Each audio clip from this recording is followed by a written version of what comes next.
Hello, we are live. I'm just gonna let it run for a couple of seconds in case there's a commercial.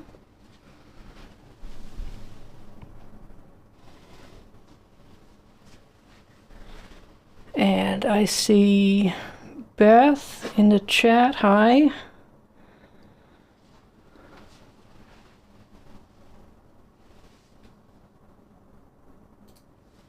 Just gonna check my audio.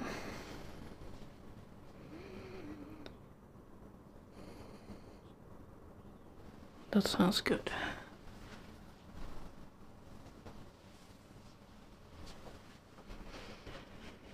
All right. We have Kelly, hi, and Ariana. Oh, that's the top of my head. And Phoebe, hi. So welcome.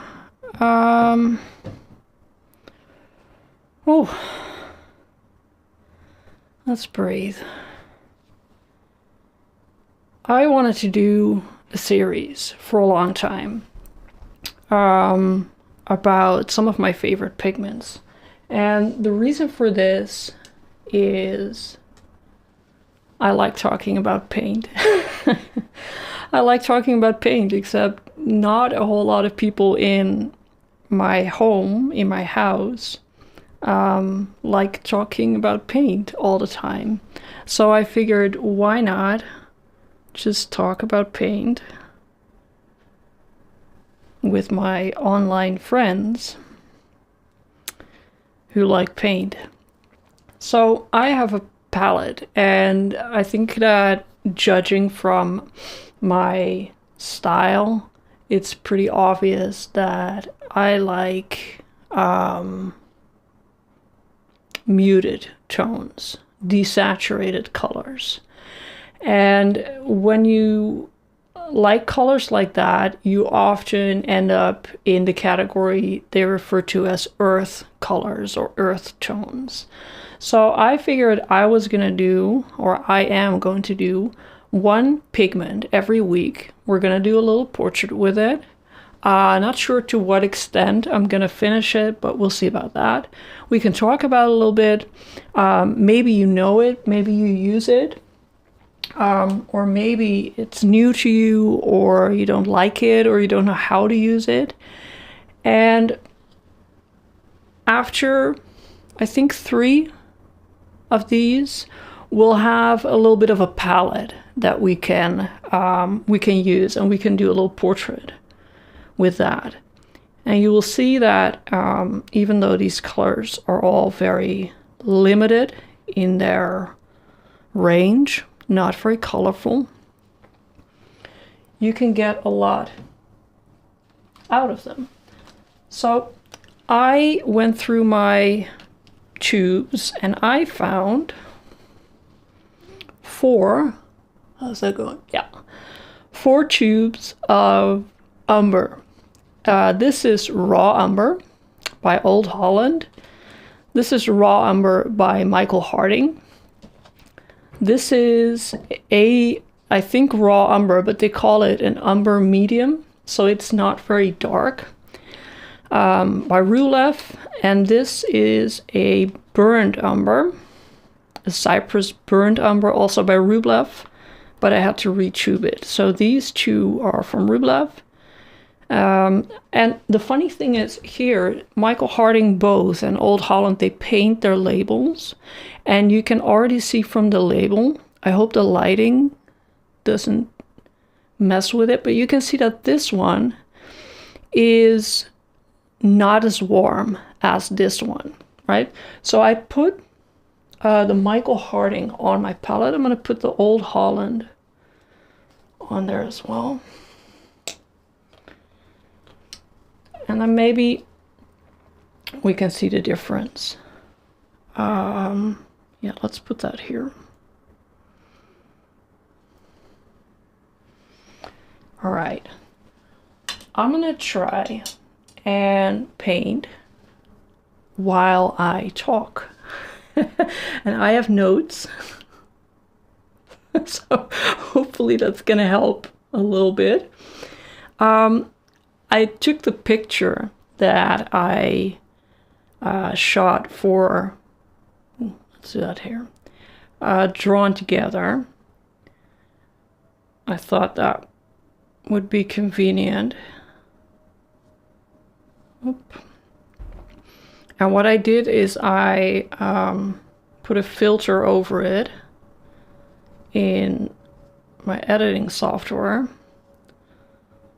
to blur it a little bit, right? So you don't see all the details. Also, it makes me look like 20 years younger, right?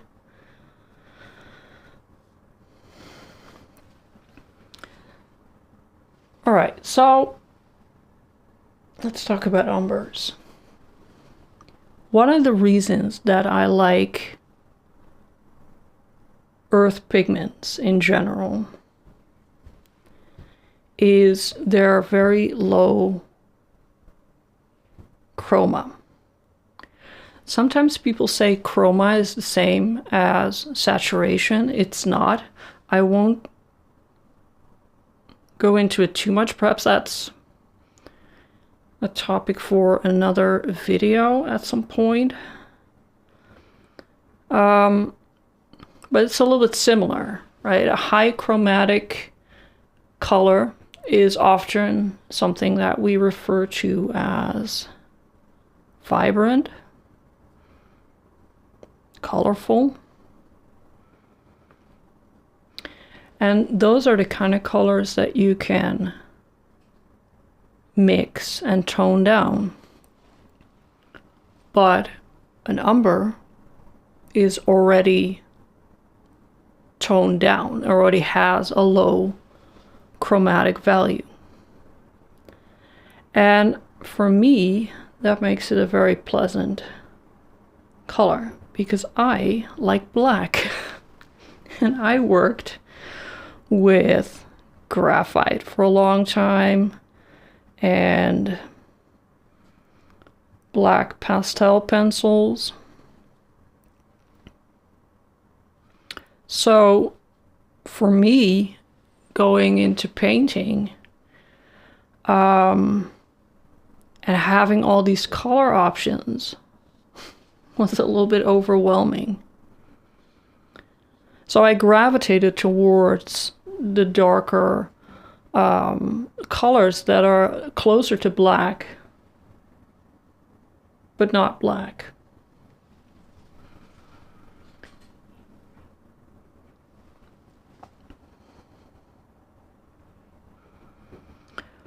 Just checking the chat.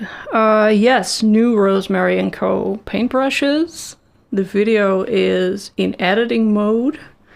I was gonna do like an edited video on pigments, but that was gonna take me the rest of my life. So I figured I would do that in a live stream.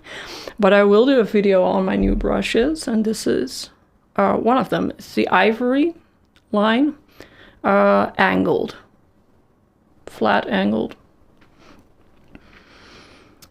Kelly said, yes, please, I've heard that term and don't really know what it means. I assume you're talking about chroma and saturation. I will talk about it next week. I will write down some notes, and next week we'll do some burnt sienna, a little live stream on burnt sienna. And maybe it's more appropriate if we can talk about chroma then. All right, let's see if we're still on track here.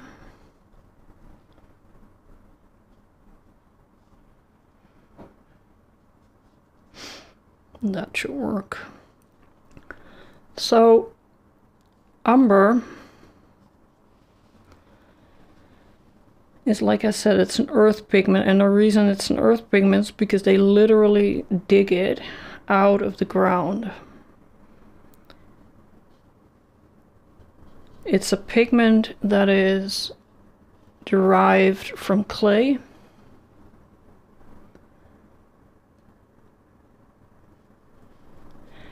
And I believe originally it was mined from pits and sometimes from caves. Some people think that the name umber may come from the Italian region Umbria, which would make sense. There is a lot of umber to be found there in Italy. Other people suggest that it may be derived from the Latin word umbra, which means shadow, because originally umber was used as a shadow color. Whatever it is, it both makes sense.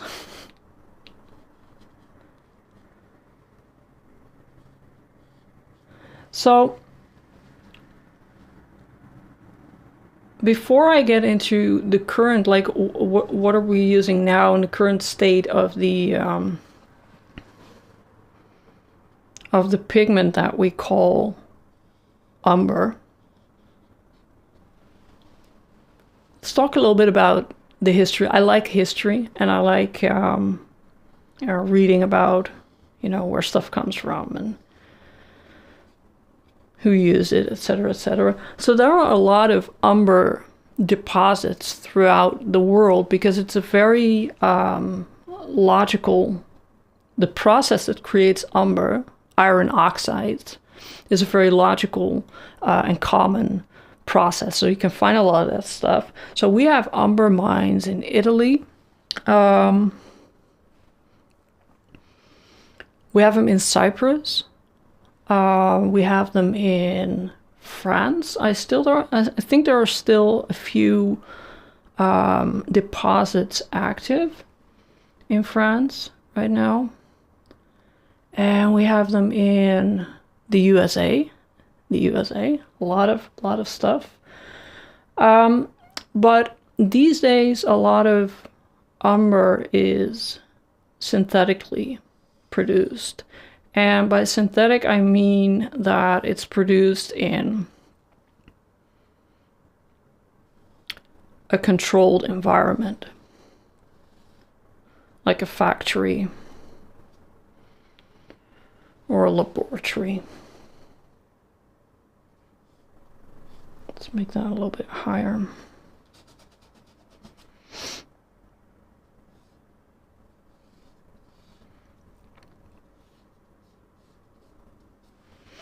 I found out that there is a difference between naturally mined umber and synthetically produced when I was actually looking at my umber collection. And I realized that my Michael Harding had a pigment number 6, and my Old Holland had a pigment number 7. And I thought, oh, what? And I looked it up, and apparently the 6 is more often synthetically produced. Now, there is a whole debate about whether or not we should call synthetically produced. I'm just going to get some gel. If we should call synthetically produced umber 6, or if we're also allowed to call it 7.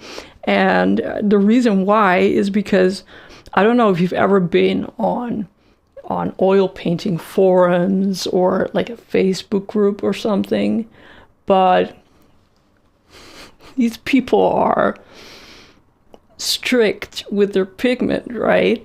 So whenever a pigment number changes or something changes about the paint, or the paint is called the same but the pigment number is different, people go nuts. So I get why companies were like, okay, can we please just call it pigment number 7 before everybody starts going crazy again.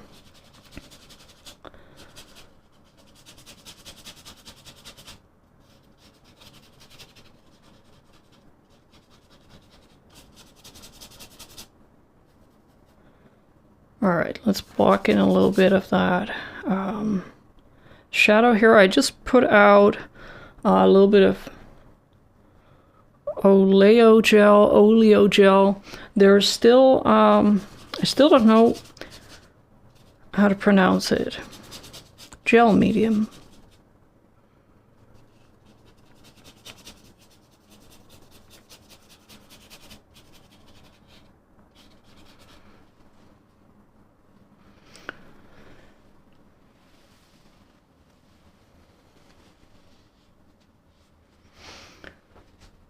All right, so this is the Old Holland. Let's see if we can, maybe we can see the difference on. Yeah, I can see it. I hope you can see it. I can see, but I noticed that when you mix it with white, the difference becomes more obvious, but it is a lot warmer. So on that topic, it's obvious that when you pull stuff out of the ground, the color is going to vary from place to place, right? So the umber from Cyprus is not going to look the same as the umber from France, and it has to do with the components in the pigment, the iron, the hydroxide, and the manganese, and they all exist, but they come in different ratios, and that ratio determines the shade of umber. There are also umbers that are very, very green looking. So you can get a huge variety of shades. The downside is that, of course, you don't always know what you're getting, right?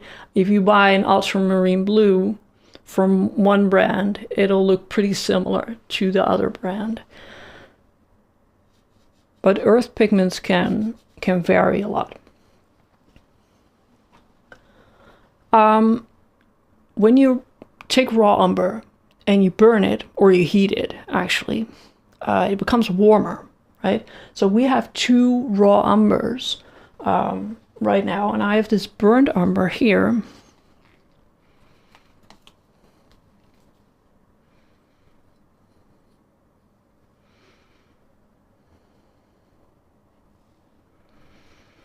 That we can try.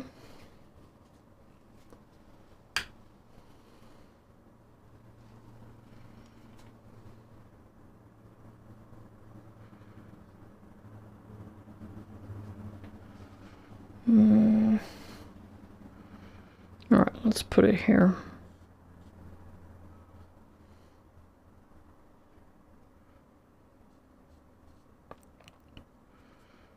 We're gonna see if we can mix a little bit into white. When you mix it into white, these different shades become more apparent. What I have always found is that burnt umber can appear a little bit darker in most of the brands that I have. And perhaps it's even a little bit more opaque.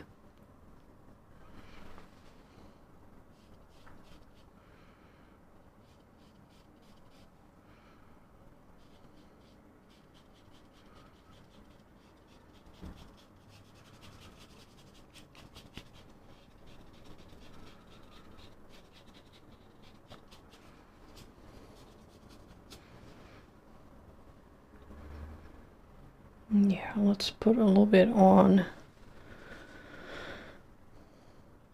here, and then maybe we can mix a little bit with white. When you mix it with white, what you essentially get is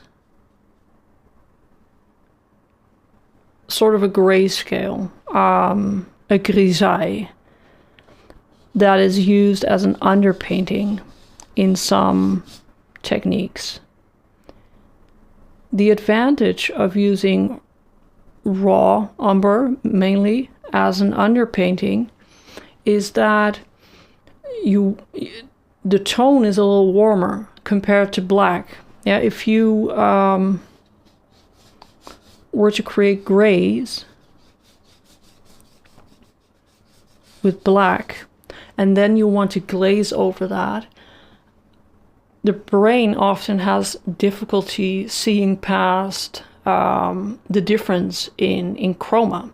So when you put a glaze on it, your eyes are going to think, no, that is way too saturated, because you're focused on the grayscale, which is very cold.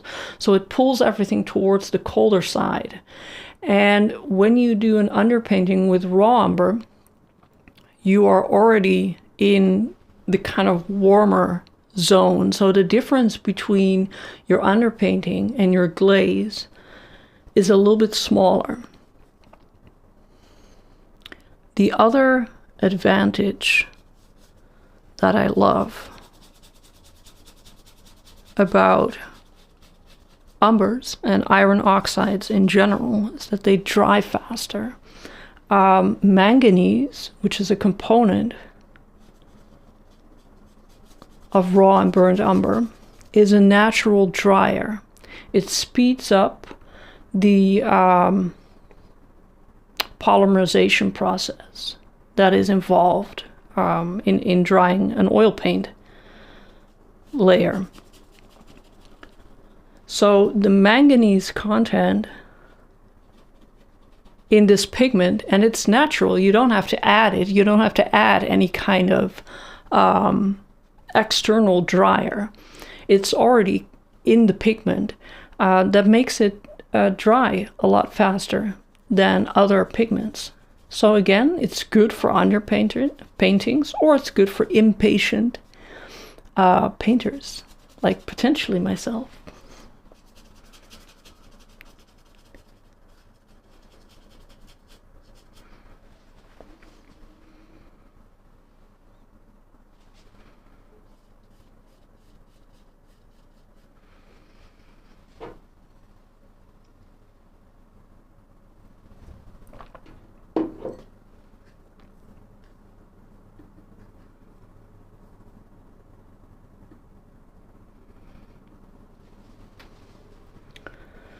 Let's switch.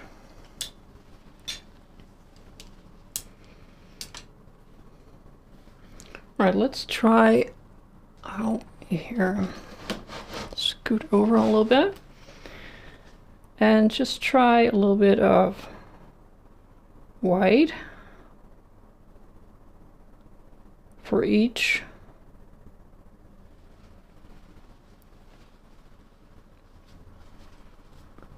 This is the Michael Harding.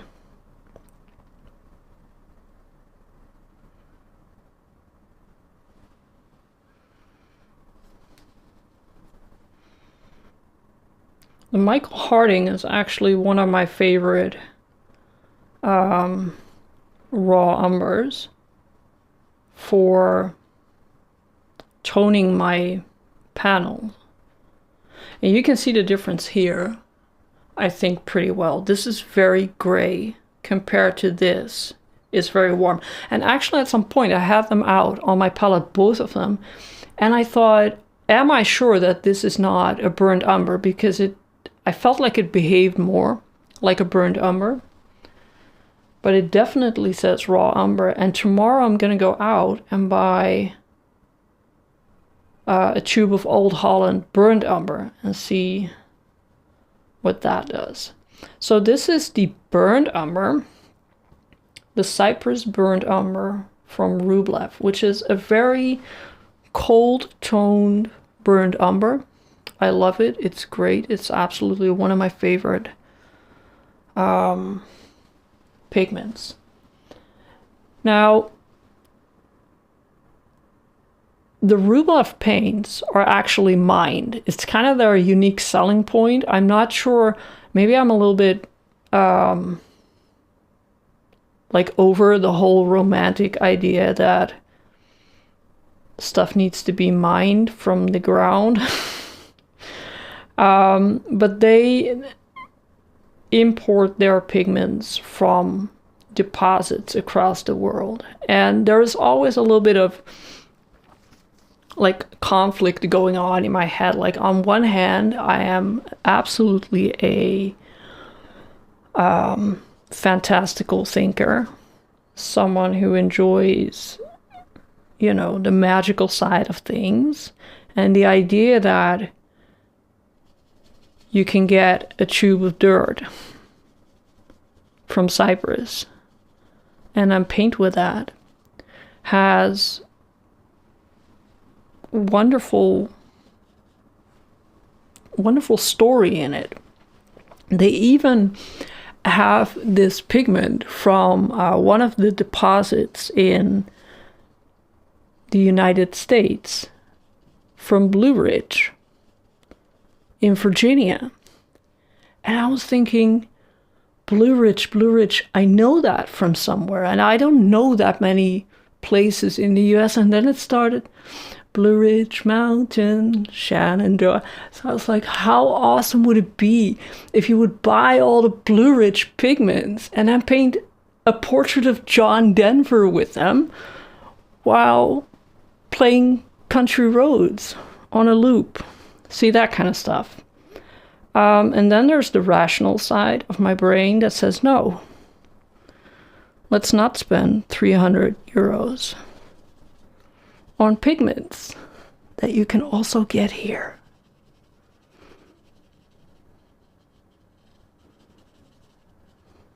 And I think that's, it's part of I go back and forth between wanting a story in my paints and at times also just having to be practical about it from a practical point of view, but also from a financial point of view.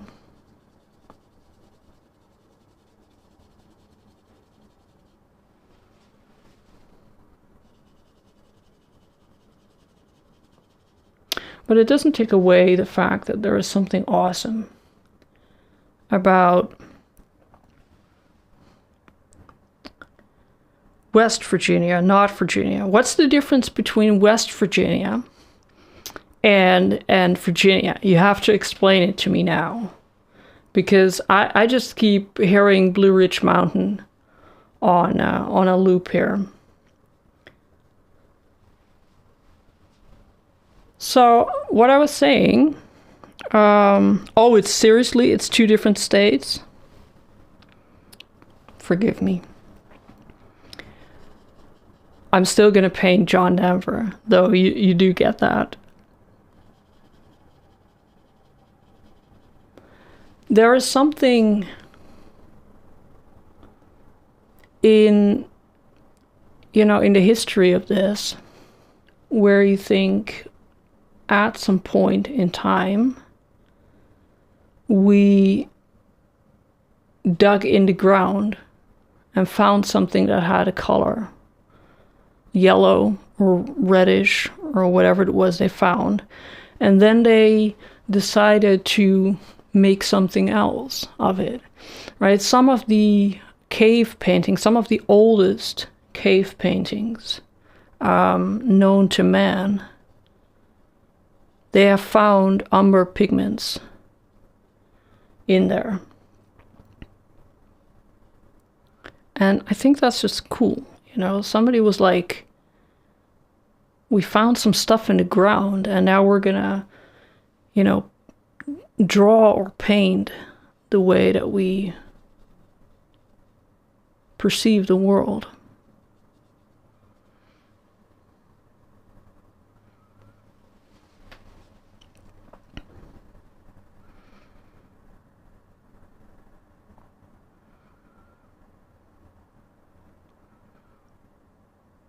The Blue Ridge Mountains, yes, all right. So we cleared that up.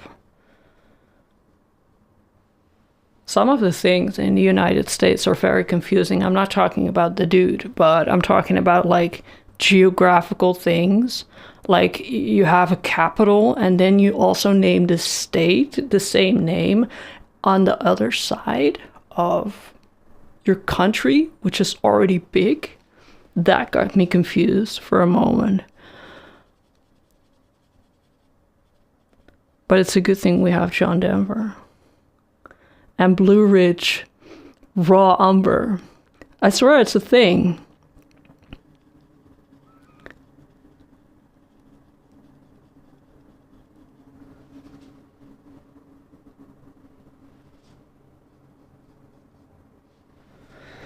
All right, how are we doing on our portrait? I put some of the gray here, the Michael Harding, the grayer burnt umber, in the lower area here. Just gonna see if I can get some kind of, you know, color depth with that. That would be fun.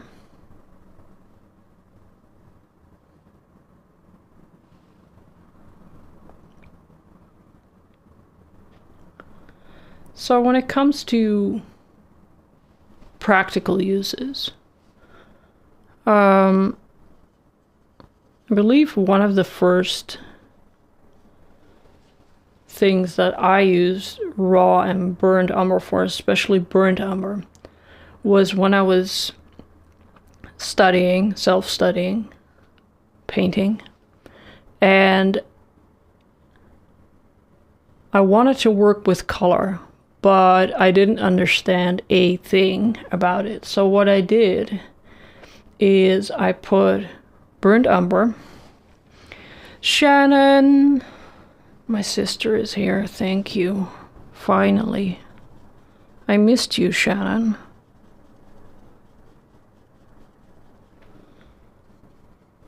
So what I did is I put burnt umber and ultramarine blue. And the funny thing is, when you put blue umber, here we go. Ultramarine blue and burnt umber together, you get kind of a black. It's a very interesting mix. You can get a black that isn't so dead as a black, and when you mix it with white, you get a grayscale, right? Because it's essentially a black. So they cancel each other out a little bit, but the nice thing is that individually they represent a warmer color and a colder color. And for somebody who understands absolutely zero about color and color temperature, that was something that I could comprehend, right? I was doing a lesson, I think, somewhere, or I was following instructions from some kind of book, I can't remember, and they said cold highlights, and I was like, cool, I'm gonna make them blue. And they said warm shadows, and I was like, okay, I'll make them burnt umber, right? And then mix everything in between. You get a very interesting range of temperatures, and it really helped me to understand that you really only need 2 colors to sort of represent that spectrum of color temperature. And I worked with that a lot for a long time, and it's a great palette for studies.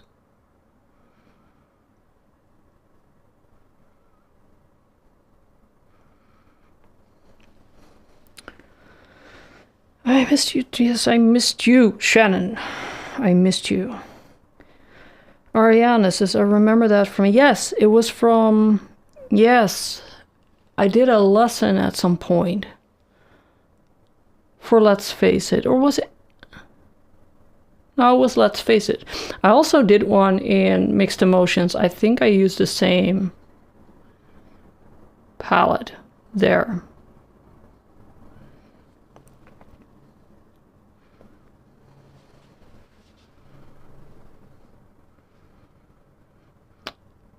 Oh, the blue, yeah.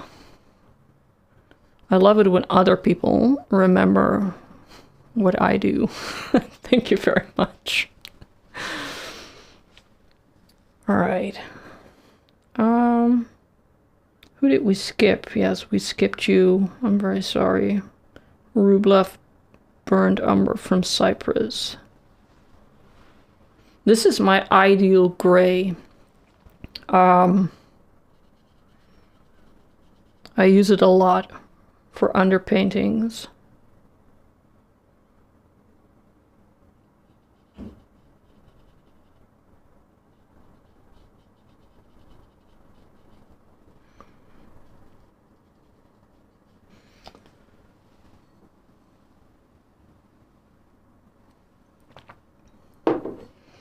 Another use for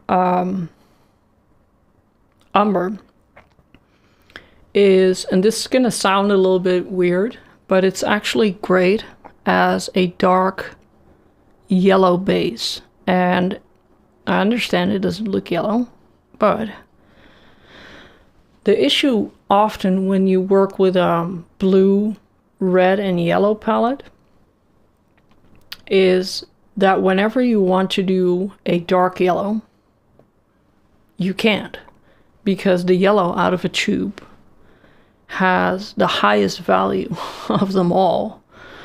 So this problem is especially difficult in painting darker skin tones, where sometimes you need a yellow base that isn't so light out of the tube. So the only thing that you can do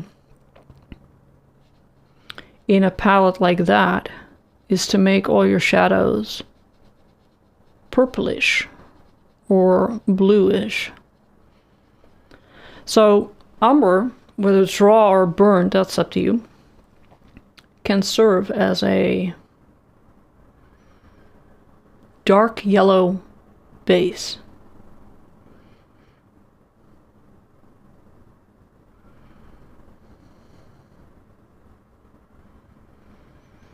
In terms of mixing,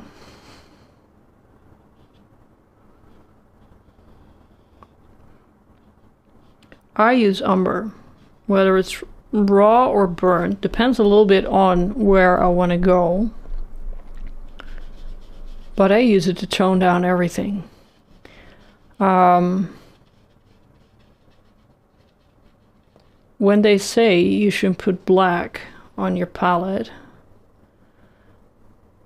what they essentially mean by that is that when you mix black with colors, it's going to take the chroma down a lot, like a lot. And it's very difficult to balance because you knock the color out of everything. It's very difficult to get that back in, right? So it's not like black is going to do some devilish thing to your palette. It's just very difficult to mix with. So often we don't. And what I do is I often mix with umbers when I want to tone it down. So take down the chroma, but especially in mixes that are darker in value, it's easy to mix with umbers because it's a dark color of itself. So you don't lighten things up.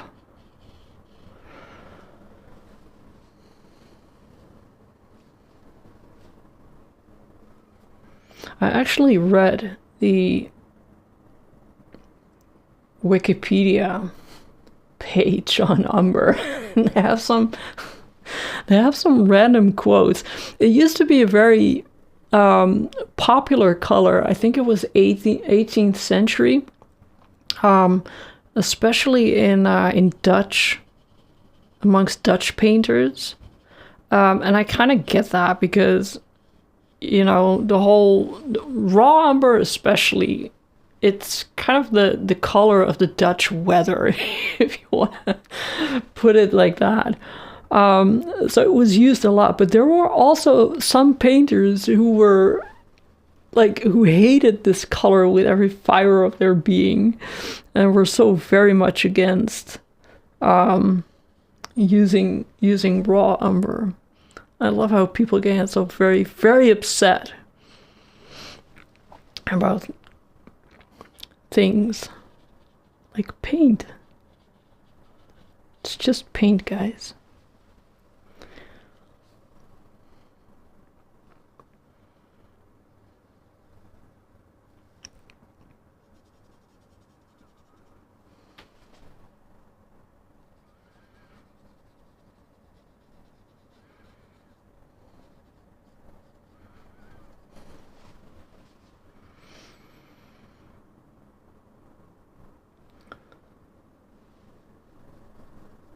So do any of you have umber on your palette or use it? Is it a staple or is it something in the back of your drawer? Somebody said to me they don't like brown, so they don't use it a lot. I kind of get that. It's not a very spectacular color. And that is something I appreciate that.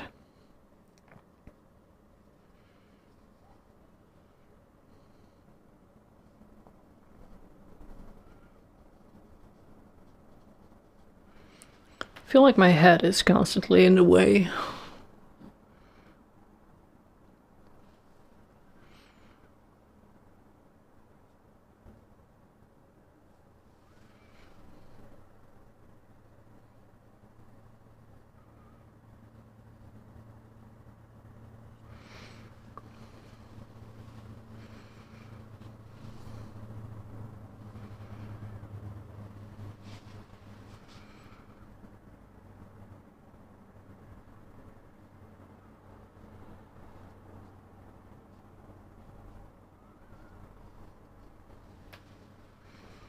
So regarding the drying time,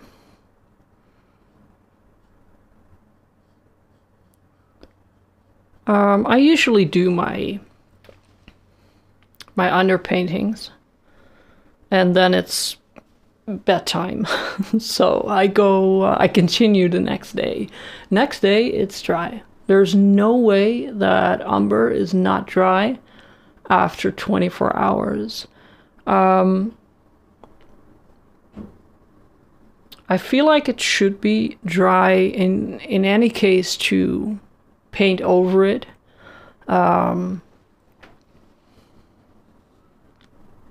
6 to 12 hours. Something like that.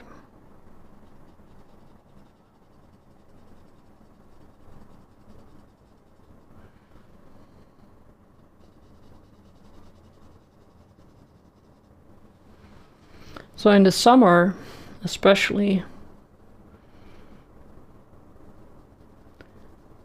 you really can't leave this out on your palette.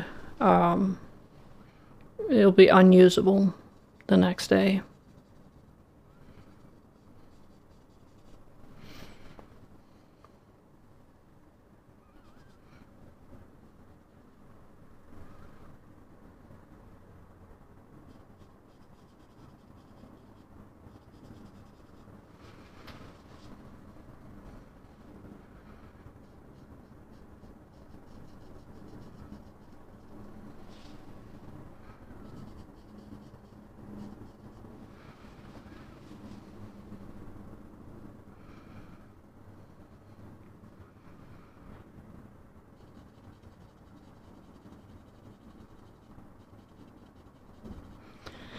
I have country roads stuck in my head right now.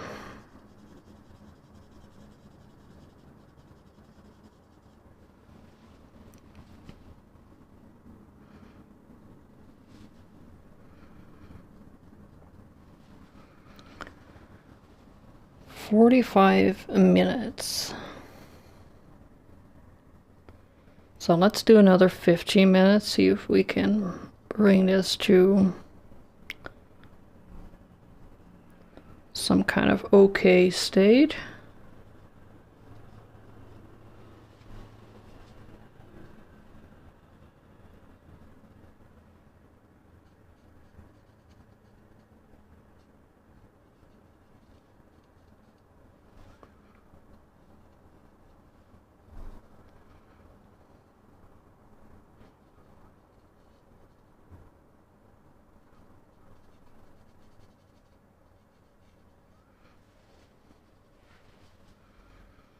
The only thing I didn't put out on my palette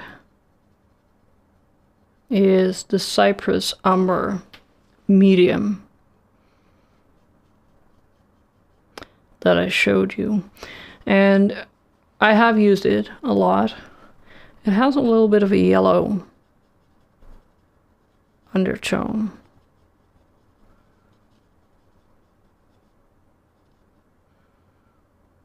But I don't want to put out too much paint. I'm not going to use all of it tonight.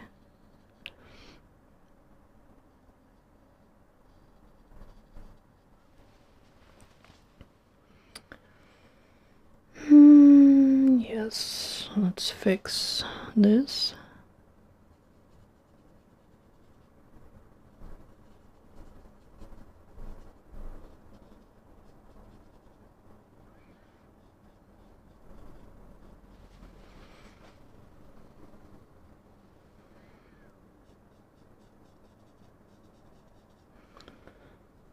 So how has everyone been this week?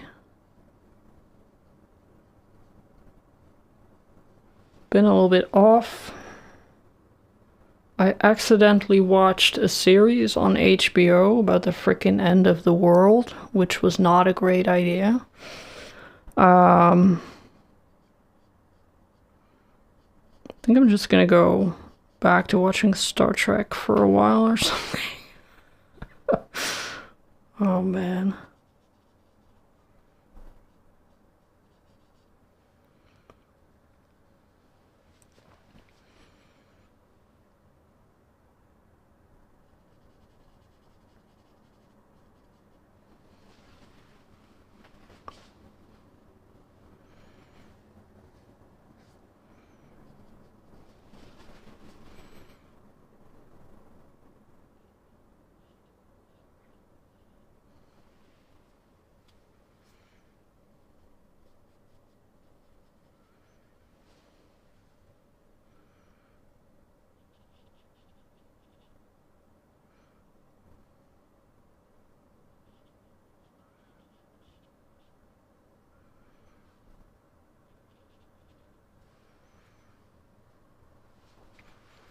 I find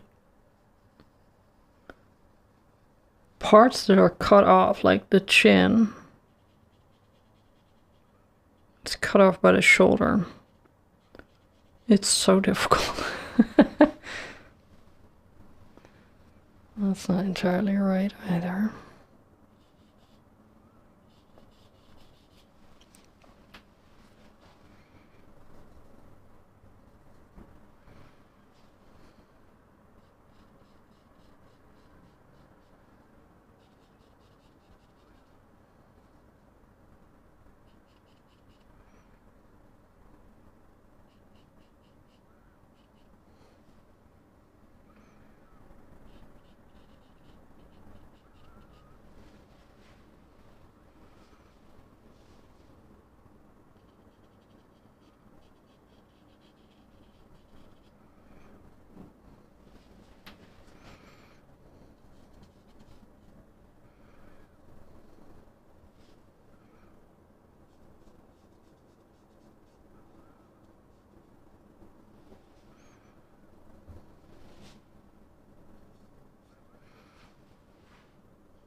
Should we do a background?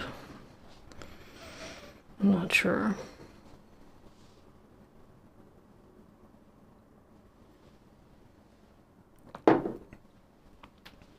I never talk this much. It's usually my son talking.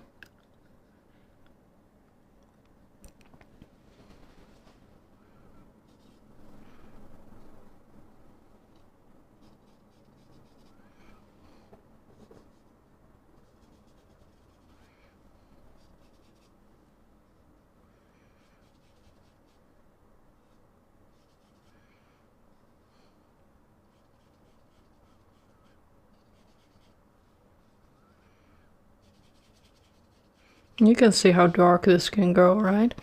I've seen people glaze with raw umber as well, which is also, I've done it as well. It's especially if you have areas that are a little bit too vibrant, you know, that take away from the rest of your painting. It's very easy to tone that down with a glaze of umber. And umber itself, I believe, is an opaque pigment, and I only know it as semi-transparent paint.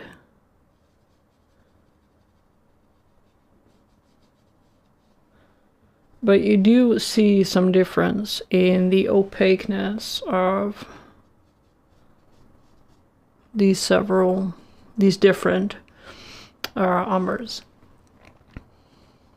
So I do use a glazing medium or some kind of oil or something when I glaze with umber.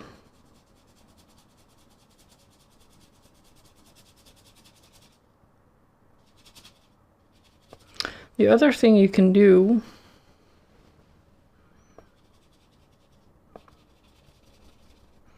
is a technique where you cover the whole area and then you take out highlights, say with a rag or something.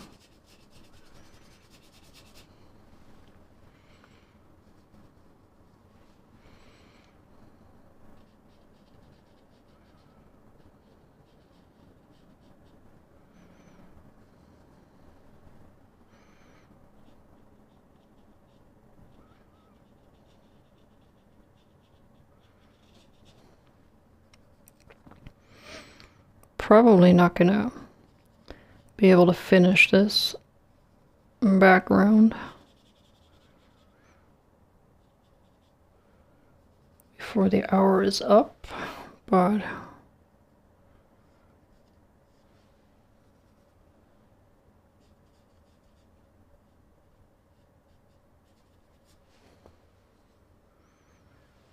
I'll give it a shot, right?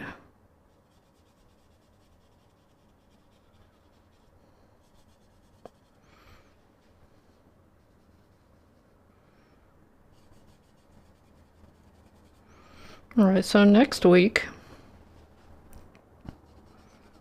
we're gonna add my favorite happy color to my palette, which is burnt sienna.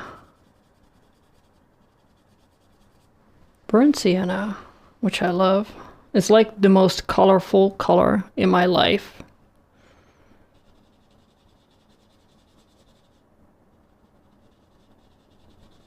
And we're gonna do that. And we're gonna nerd out about burnt sienna.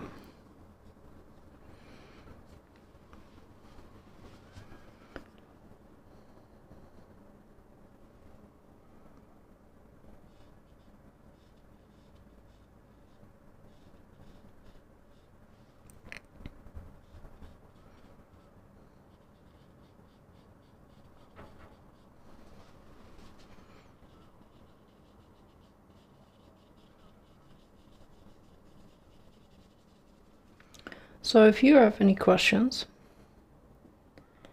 or any questions pop up in your head later, which is always what happens to me, you can also drop them in the comments, or you can go to the Facebook group that we have.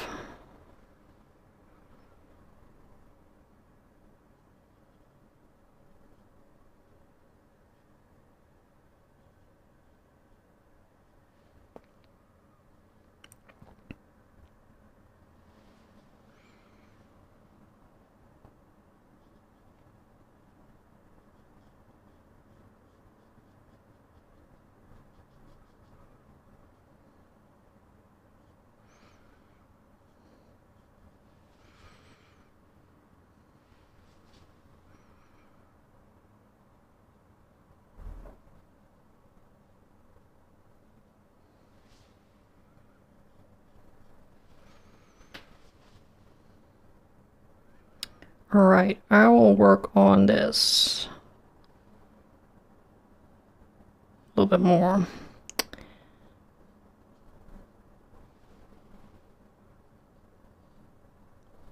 But I'm going to leave you now because Dylan is going to draw and I would like to watch. Tomorrow is drawn together. Tomorrow is drawn together with a very, very special guest who is like the Jesus of steampunk art. He is awesome. Go to the Drawn Together channel or their Instagram, where you can find all the information. It's once a month, Drawn Together. So I will be watching tomorrow evening with Dylan and Shannon and a really, really awesome guest. I hope that you had fun with me and my weird nerding about my different raw umbers. I will be talking about burnt sienna next week. We're going to be adding it to our palette. I'm just going to do a portrait in burnt sienna. And if you have any questions, let me know. Hang in there while the world is doing its thing. And come back next week for an hour of bullshit-free painting. And seriously, hang in there. I love you, and I will see you next week on a live stream. Thank you for joining me. Bye-bye.